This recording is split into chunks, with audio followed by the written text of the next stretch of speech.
परमात्मने नमोस्तु परमात्मने। मंगलम भगवान अरहं मंगलम वृषभोजिन मंगलम पूज्यपादार्य पंथोजिनागमोस्तुतम्। जय देवादेव आदि ब्रह्मादिनाथ भगवान की जय। देवादेव भगवान श्री अजितनाथ भगवान की जय। देवादेव भगवान श्री शांतिनाथ भगवान की जय। वर्तमान शासन नायक भगवान महावीर स्वामी की जय। आचार्य भगवान श्री पूज्यपाद स्वामी की जय। गुरु नाम गुरु सूर्य गंचाचार्य श्री विराट सागर जी महामंदिराज की जय। पट्टाचार्य आचार्य भगवान श्री विशुद्ध सागर जी महामंदिराज की जय। मम आराध्य गुरुदेव जिनागम पंथ प्रवर्तक भावलिंगी संत राष्ट्र की शरणाचार्य गुरुदेव विमर सागर जी महामंदिराज की जय।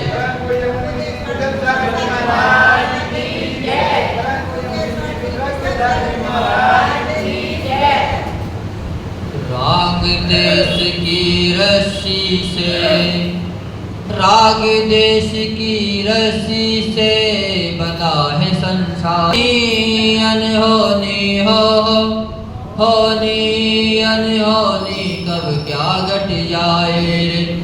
जीवन है पाने के बोध कब मिट जाए रे। जय दो जनागम पंथो अनादि अनिधन जनागम पंथ देव। हे भव्य आत्मा, अपन सभी प्रभु वर्धमान स्वामी के शासन में जन्मे और उन्हीं की पवित्र पावन देशना को सुनकर उनकी अमृतमय वाणी को सुनकर अपनी आत्मा का कल्याण करने का प्रयास सभी लोग करें। ये अपने महान पुण्य का अवसर है, क्योंकि बिना पुण्य के भगवान की वाणी कभी भी सुनने को व्यक्ति को नहीं मिलती, चाहे वह समूह शरण में भी क्यों नहीं पहुंच जाए। सभा में भी अगर व्यक्ति आके भी बैठ गया फिर भी अगर उसका पुण्य नहीं है तो किसी भी हालत में वो जिनवाणी नहीं सुन पाएगा। यहाँ वहाँ से मजाक करके चला जाएगा, किसी से लड़ झगड़ के चला जाएगा, लेकिन वो मंदिर में आके भी पुण्य कमा कर नहीं जा सकता, क्योंकि पुण्य कमाने के लिए भी पुण्य चाहिए और पाप करने के लिए भी पुण्य चाहिए। बिना पुण्य के आप पाप भी नहीं कर सकते। हर कार्य में पुण्य होना अति आवश्यक है। चिंतन करके अपना खुद का शुभ करने की सोच रहे हो, क्योंकि वो तो गिरेगा ही गिरेगा। जब तक आप प्रतिकार करते रहोगे तब तक आपको भी गिरना पड़ेगा। तो कल अपने को आचार्य भगवान ने बताया था कि कोई जीव अगर आपका अहित भी कर रहा हो, आपका शत्रु भी है, तो अभी उसके प्रति शत्रुता का व्यवहार मत कीजिए, क्योंकि शत्रुता का व्यवहार करोगे तब तक वो अपना नहीं हो सकता। लेकिन आपने अगर शत्रु से भी मित्रता का व्यवहार किया, अपनापन उसके लिए जगाया, तो एक न एक दिन वो भी आपका मित्र बन जाएगा, चाहे कितना भी शत्रु। आचार्य भगवान आज बता रहे हैं कि संसार में सभी लोग अपने प्रतिकूल व्यक्ति को शत्रु मान रहे हैं, अपना अहित करने वाले को शत्रु मान रहे हैं। लेकिन आचार्य भगवान कह रहे हैं कि संसार में अगर कोई भटकाने वाला है तो आपका शत्रु नहीं है, सच्चा शत्रु तो आपका राग और द्वेष है। यही सबसे बड़ा शत्रु है, यही आपको संसार में आपको कर्मों का बंद करा रही है, यानी कि कर्म वर्णों से जोड़ रही है। अज्ञानात् सोचरम जीवा संसार अब्दो ब्रह्मतैसो। और अज्ञानी जीव इनको पहचान नहीं पा रहा है, इसी के कारण संसार में परिभ्रमण कर रहा है। अगर इस राग देश को पहचान ले, इसको छोड़ दे, तो निश्चित ही आपका परिभ्रमण रुक जाएगा, आपका संसार खत्म हो जाएगा। संसारी प्राणी इस संसार समुद्र में अज्ञानता के वश ही अनादिकाल से राग देश रूपी लंबी रस्सी के द्वारा कर्मों को ग्रहण कर रहा है और घूमता जा रहा है। तो आचार्य भगवान ने कह दिया कि इससे छूटने के लिए आपको जिनवाणी का अमृत पान करना पड़ेगा, रसपान करना पड़ेगा, क्योंकि राग देश से छुड़ाने वाले के संसार में कोई है तो माँ जिनवाणी है। माँ जिनवाणी के अलावा, सच्चे देव शास्त्र गुरु के अलावा आपको राग देश से छुड़ाने वाले कोई भी नहीं है।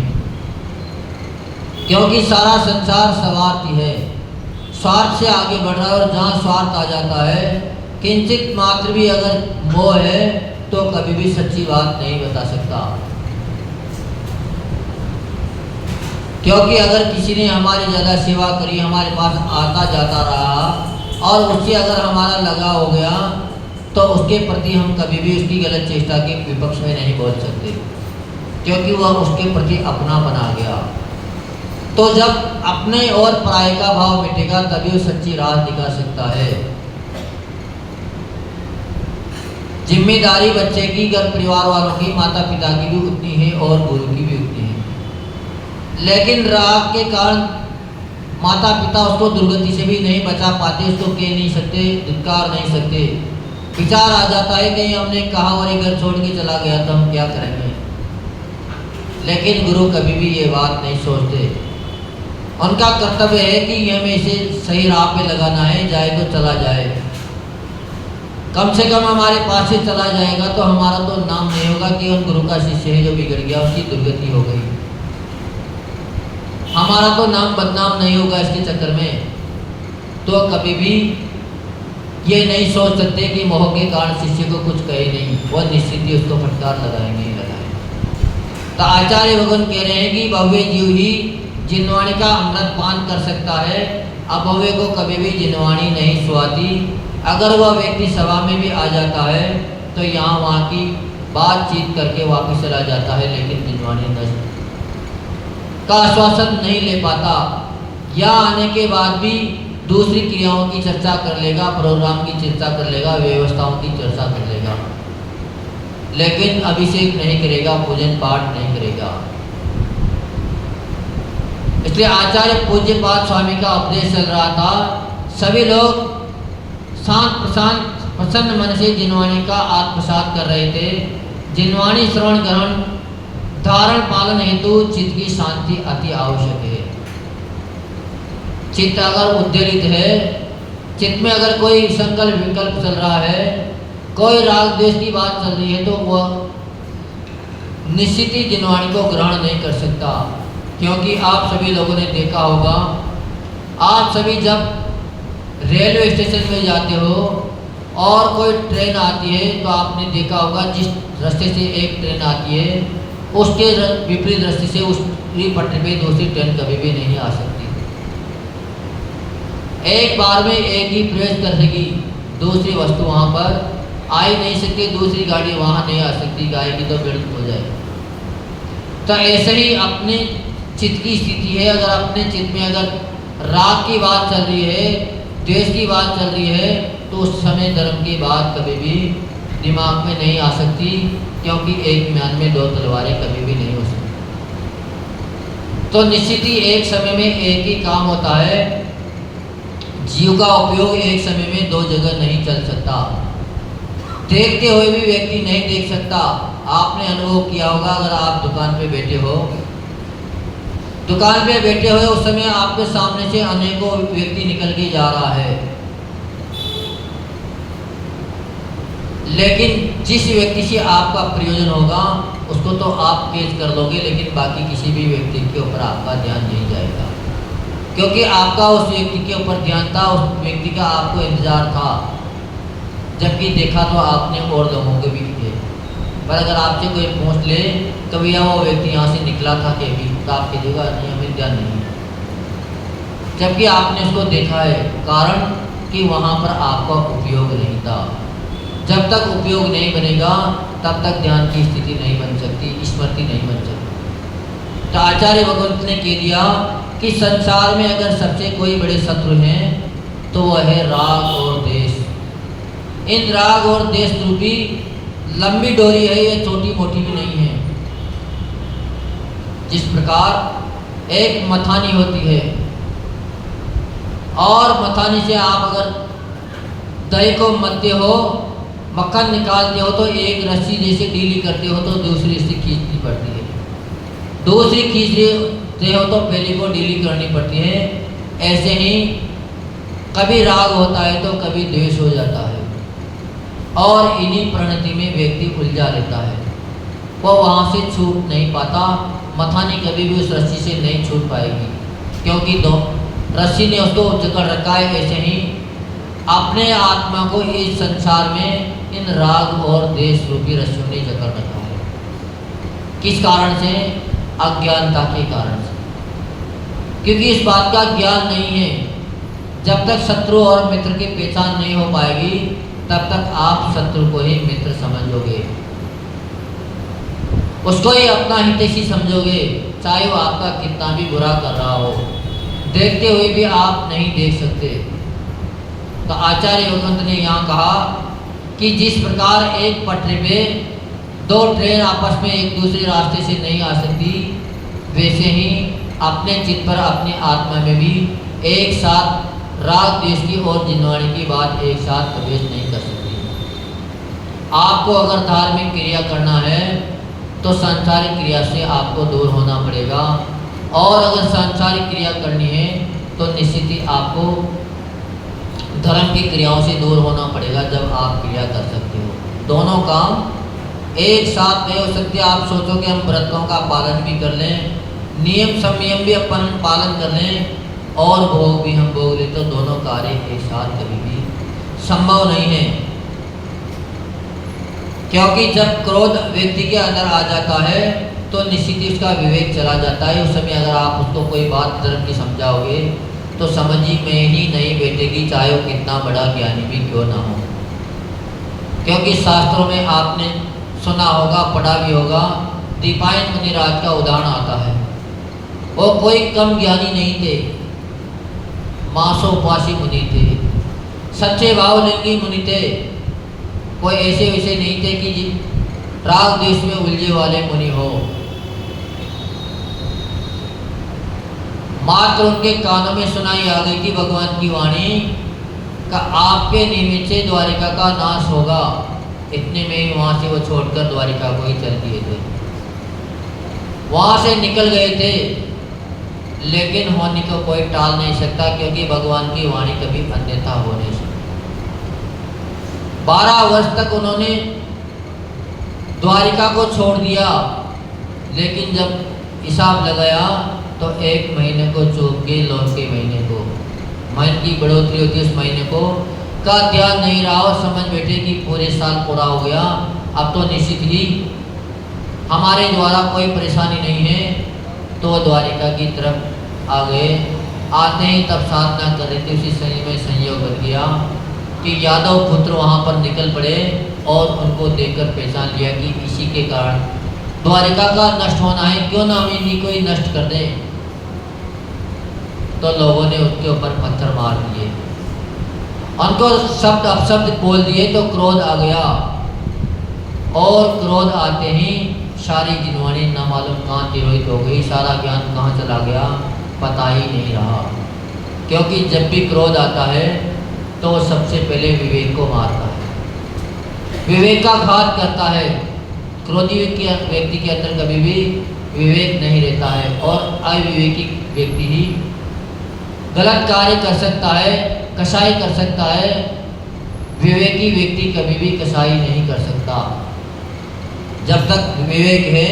तो इसलिए कहते हैं कि कोई भी कार्य करो बुद्धि और विवेक के सहारे करना चाहिए, किसी दूसरे के सहारे नहीं करना चाहिए। अगर कोई व्यक्ति आपको सलाह दे रहा है तो उस सलाह को सुनो, निश्चित ही सुनना चाहिए, लेकिन सुनने के बाद शांत चित्त से बैठकर अपने अंतर आत्मा से भी उसका जवाब लेना चाहिए कि मैं ये कार्य करूँ ना करूँ।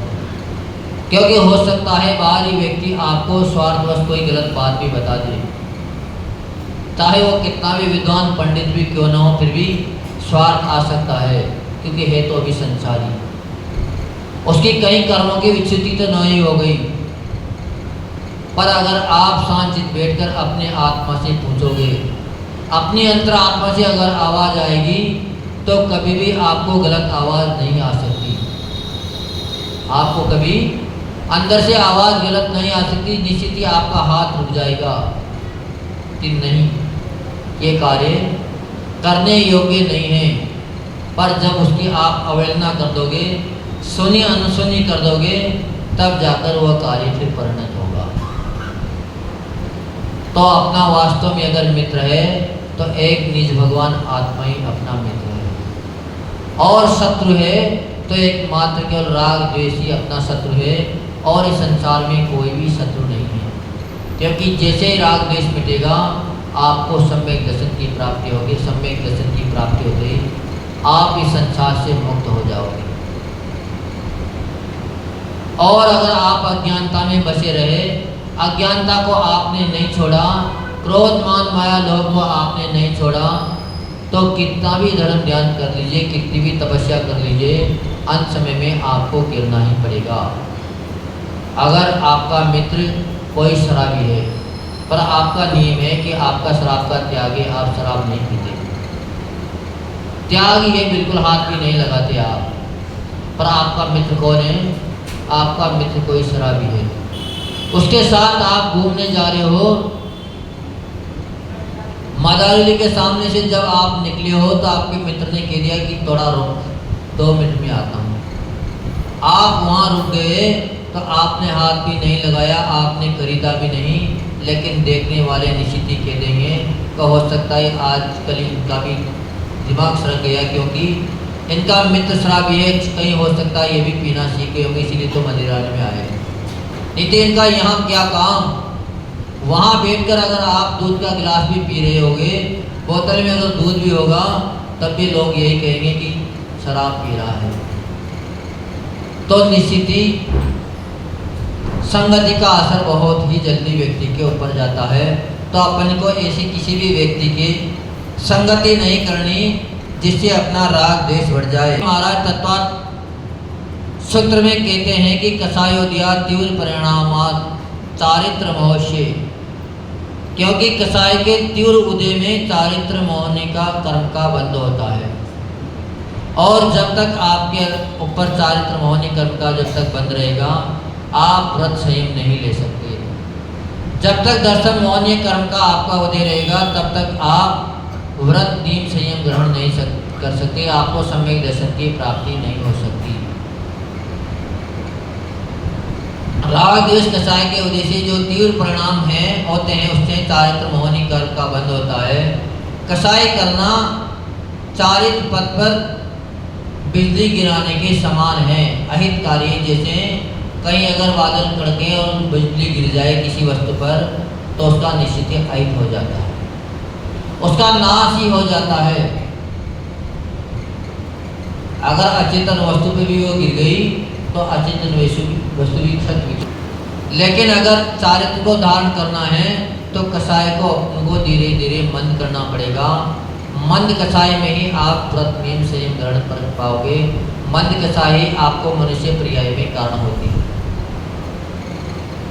अगर आपकी मंद कसाई नहीं है तो आपको मनुष्य पर्याय नहीं मिल सकती। मंद तर हो गई तो निश्चित ही आप देवगति के पात्र बन जाओगे, और तीव्रता में है तो निश्चित ही आप नरक गति के पात्र बनोगे। लेकिन मनुष्य पर्याय में कोई कारण है तो मंद कसाई कारण है। मंदता में व्यक्ति को समझ में बैठती, इसलिए आम तौर पर भी कह दिया जाता है कि कोई क्रोध कर रहा है तो उसको सलाह मत दो, उसको इकल्ला छोड़ दो, उसको शांत हो जाने दो।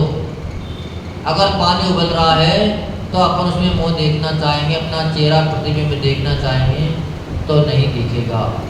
पर अगर उस पानी को अग्नि से दूर कर दिया जाए, उसके बाद में अगर अपन चेहरा देखने की कोशिश करेंगे तो निश्चित ही उसमें अपना प्रतिबिंब अपन देख सकते हैं। तो आचार्य भगवंत ने कह दिया कि निश्चित ही आप इस संसार से पार हो सकते हो, इससे उऋण हो सकते हो, कर्मों का नाश करके आगे बढ़ सकते हो। लेकिन उसके लिए आपको जिस डोरी ने आपको बांध रखा है उस डोरी को आपको छोड़ना पड़ेगा, उसका संपर्क आपको अलग करना पड़ेगा। क्योंकि जब तक डोरी से व्यक्ति बंधा है तब तक कहीं दूसरे स्थान पर नहीं जा सकता। तो अपने लिए आचार्य भगवंत ने सबसे बड़ी डोरी बताई है राग और द्वेष की। राग द्वेष कम हो, राग द्वेष का कम करना ही सच्चा पुरुषार्थ है। इसका पुरुषार्थ है क्योंकि अगर आप चाहो कि हम पुण्य कर लें तो पुण्य कब कर पाओगे? जब पाप की क्रिया को आप छोड़ोगे।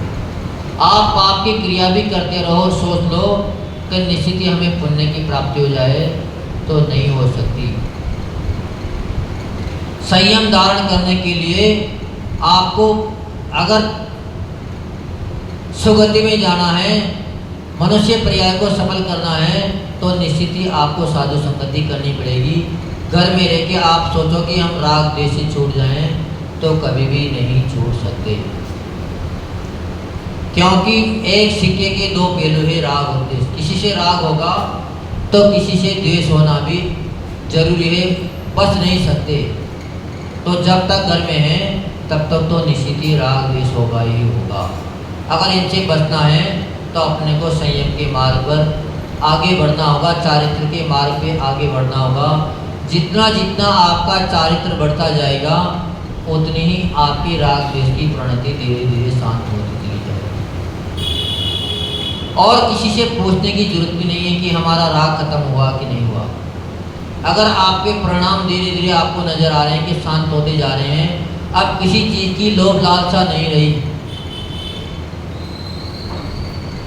अपना पर्याय दिखना धीरे धीरे खत्म हो गया, भेद खत्म हो गया, शत्रु भी अपना जिस दिन दिखने लग जाए उस दिन आप समझ लेना कि हमारा राग खत्म हो रहा है, हमारा द्वेष खत्म हो रहा है, मोह खत्म हो रहा है।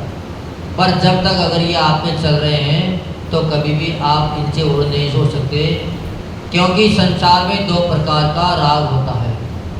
एक बहिरंग संसार है तो एक अंतरंग संसार है। संसार कितने प्रकार का है? बहिरंग संसार और अंतरंग संसार, यानी कि दो प्रकार का। बाह्य वस्तुओं से आपका राग द्वेष चल रहा है तो बहिरंग संसार में गिनती आ रही है, और अंतर आत्मा में अगर आपका राग द्वेष चल रहा है, बाह्य वस्तु से नहीं चल रहा है, परिणामों में उथल पुथल चल रही है, तो निश्चित ही आपका अंतरंग संसार भी बड़ा खतरनाक है। कि बाह्य में जो दृश्यमान हो रहे हैं, धन दौलत आपको दिख रही है, मकान जायदाद आपको दिख रहे हैं, कुटुंबी जन आपको दिख रहे हैं, ये आपका बाह्य संसार है। और जो राग द्वेष की प्रवृत्ति अंदर बन रही है, लोभ लालच की प्रवृत्ति अंदर बन रही है, यही आपका अंतरंग संसार है। इसलिए आचार्य भगवान कहते हैं कि बाह्य को छोड़ना बड़ा आसान है, लेकिन अंदर को छोड़ना बहुत ही कठिन काम है। दोनों का ही अंतर व्यक्ति को पहचानना पड़ेगा और दोनों को ही व्यक्ति को छोड़ना पड़ेगा। एक को छोड़ने से काम नहीं चल सकता। आज का व्यक्ति साध्य पर ध्यान न देकर मात्र साधन को पकड़ने की कोशिश करता है,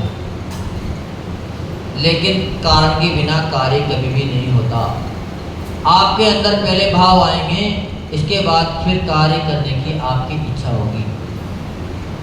तो साध्य को आप अपनाओगे तब आप साधना कर पाओगे। अगर आप केवल साधन को अपना के साधना करना चाहो तो 3 काल में भी साधन आपकी साधना नहीं करा सकते। साधन तो निश्चित ही आपको इस साधना से दूर ले जाने वाले हैं, लेकिन अभी का जीव मात्र साधनों को पकड़ करता है, साधनों से सोचता है कि इससे हमें शांति मिल जाएगी। क्या सोच रहा है कि साधन से हमें शांति मिल जाएगी, लेकिन जितने जितने ज़्यादा साधन इकट्ठे होते जाते हैं उतनी ही परेशानी बढ़ती जा रही है। जितने साधन कम होंगे उतनी ही परेशानी कम बढ़ेगी।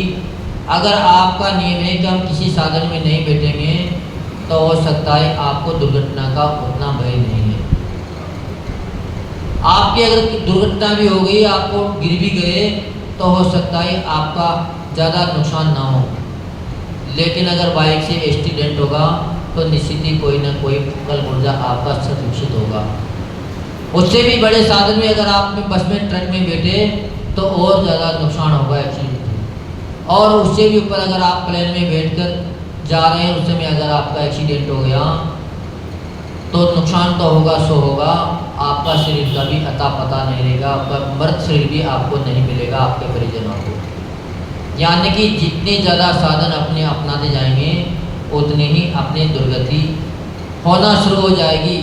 तो आचार्य भगवंत ने 2 प्रकार के तप अपने को भी कहा था। तो कल अपने क्या देखा था? एक अंतरंग तप के बारे में जाना था।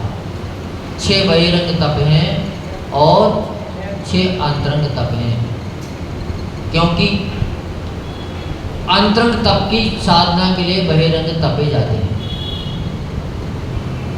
बाहर का जब तक छिलका न हो तब तक भी बीज अंकुरित नहीं हो सकता। मूंगफली के दाने का अगर बीज छिलका अगर आपने उतार दिया तो वह मूंगफली का दाना, चावल के ऊपर से अगर आपने छिलका हटा दिया तो चावल कभी भी दोबारा पैदा नहीं हो सकता।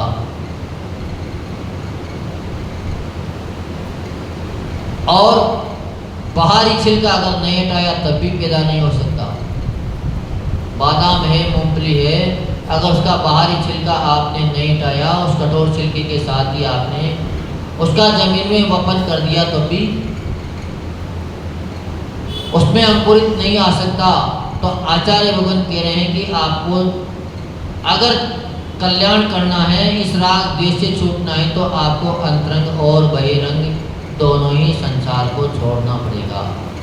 यानी कि जो आपको दिख रहे हैं उनसे भी दूर होना पड़ेगा और अंतर से भी आपको दूर होना पड़ेगा, क्योंकि विषय कसाय आहार परित्यागो उपवासा, जब तक आप केवल मात्र आहार का त्याग आपने कर लिया लेकिन विषय कसाय का आपने त्याग नहीं किया तो आपको उपवास का फल नहीं मिलेगा, क्योंकि आपकी मन स्थिति तो बार बार उसी जगह जा रही है।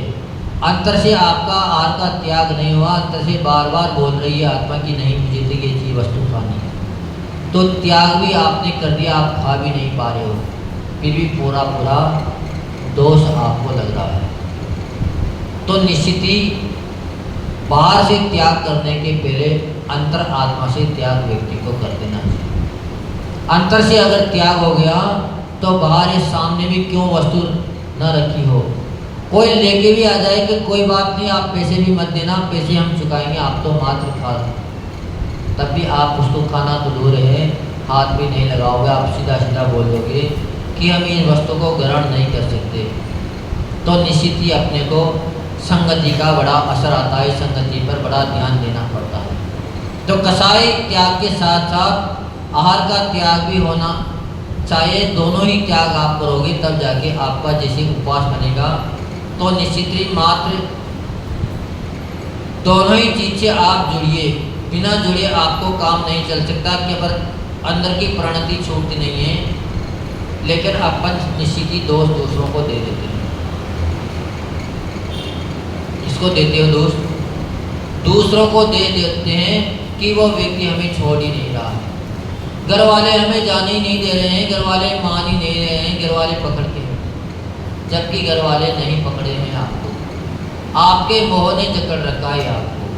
घर वाले तो और चाह रहे हैं कि कभी यहाँ से बुढ़ा निकल जाए, हमें शांति मिले, पूरे दिन टोका टोकी में लगा रहता है, पूरे दिन यहाँ वहाँ चिल्ला चोट मचा रखी है, कभी यहाँ से निकल जाए, घर वाले तो यही चाहते हैं। पर तुम ही नहीं छोड़ना चाह रहे हो तो फिर कैसे छूट जाएगा आपका घर?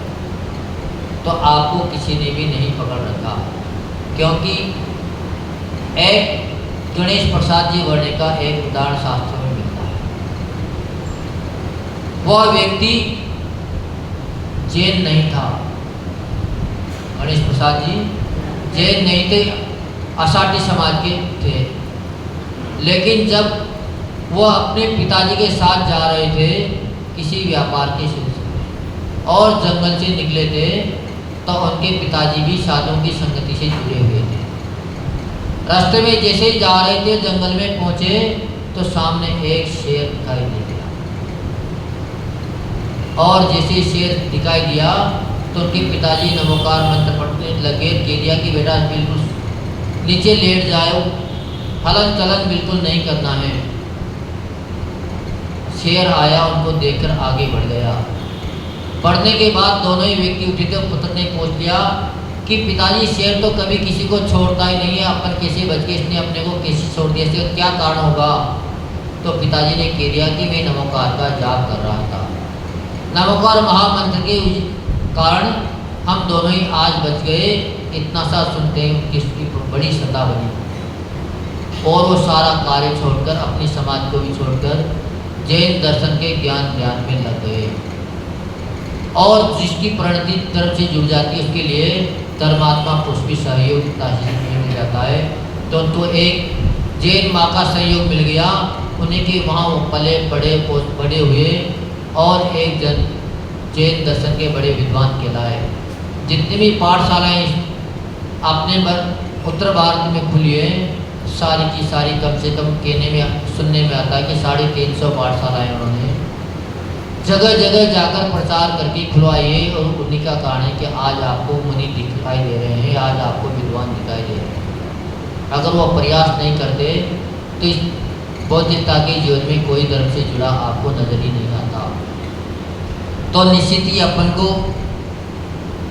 उच्च शिक्षा लेकर आगे बढ़ना चाहिए कि एक अजैन व्यक्ति इस प्रकार अगर धर्म से जुड़ सकता है, उसको बहुमान आ सकता है, तो फिर ये संपत्ति तो अपन को जन्म से मिली है, पुण्य योग से पहले से ही मिल गई। अपन को इसका श्रद्धान क्यों नहीं आए?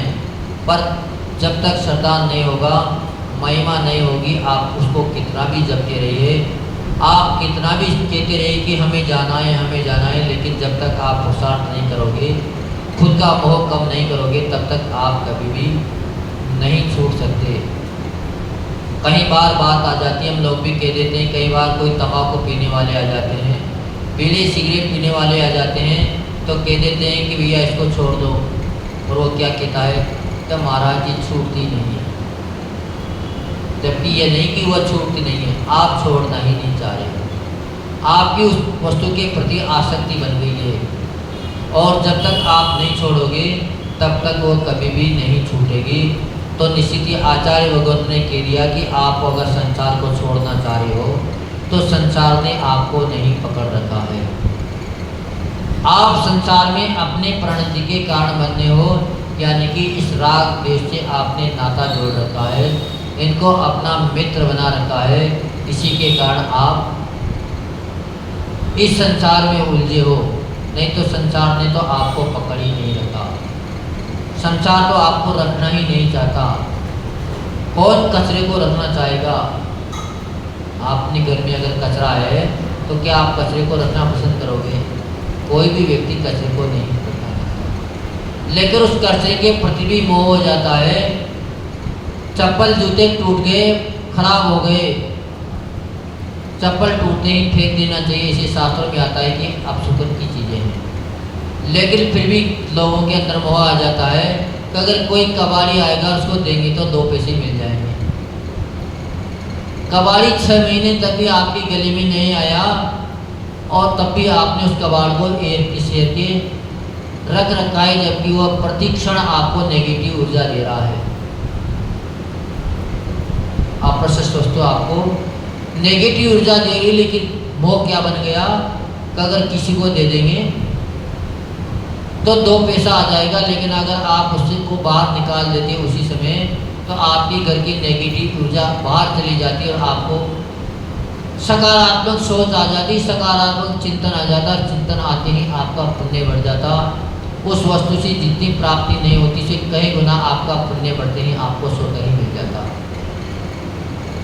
तो सारा खेल राग देश और मोह का चल रहा है। संसार कोई वस्तु नहीं है जो जिसको अपन छोड़ दें, छोड़ने वाली कोई वस्तु भी नहीं है। मात्र राग देश मोह का नाम ही संसार है, दुख का नाम ही संसार है। इसलिए अगर दुख से बचना तो सभी चाहते हैं, लेकिन दुख से बचने का उपाय कोई भी नहीं करना चाहता। और जब तक आप उपाय नहीं करोगे तब तक आप उससे बच नहीं सकते। तो निश्चित ही आपको संसार छोड़ना है, संसार से मुक्त होना है। तो संसार से मुक्त होने का प्रयास आप मत करिए, आप मात्र राग देश से दूर होना शुरू कर दीजिए। इन डोरियों से छुटकारा पाने का प्रयास आप शुरू कर दीजिए। निश्चित ही आप संसार से दूर हो जाओगे, आप संसार से मुक्त हो जाओगे। तो निश्चित ही अपने को मखानी शिक्षा दे रही है कि हमारी तरह आप उलझे मत रहो, एक को छोड़ के दूसरे को पकड़ने का प्रयास मत करो। आप दोनों को ही छोड़ के अलग हो जाओ, निश्चित ही आप आज़ाद हो जाओगे। इस संसार से आप बाहर चल जाओगे। तो अपने को परिणामों की संभाल करना जरूरी है, बाह्य शत्रु से अपने को दोस्ती करने की। क्योंकि बाह्य जितने भी शत्रु अपने को दिख रहे हैं वो मात्र अपने का ज़्यादा से ज़्यादा अहित भी करेगा, तो इस भव का कर देगा, इस पर्याय का अहित कर देगा। लेकिन राग द्वेष से अगर आप दूर नहीं होंगे तो एक भव नहीं, भवों तक अपनी दुर्गति होती रहेगी, भवों तक अपना नुकसान होता रहेगा। तो निश्चित ही आचार्य भगवत ने अपने को इस संसार से बाहर जाने का रास्ता बता दिया, भ्रमण को रोकने का रास्ता बता दिया, गति प्राप्त हो जाएगी। ऐसा आचार्य भगवत ने आज इस गाथा में अपने को संदेश दे दिया। तो निश्चित ही अपन अपने अज्ञान को हटाएंगे और संसार परिभ्रमण कराने वाले श्राग द्वेष से मुक्त होने का सभी लोग प्रयास करेंगे। जो परम पूज्य भाव लेंगे संत राष्ट्र की शमनाचार्य गुरुदेव विमर सागर जी महामुनिराज की जय।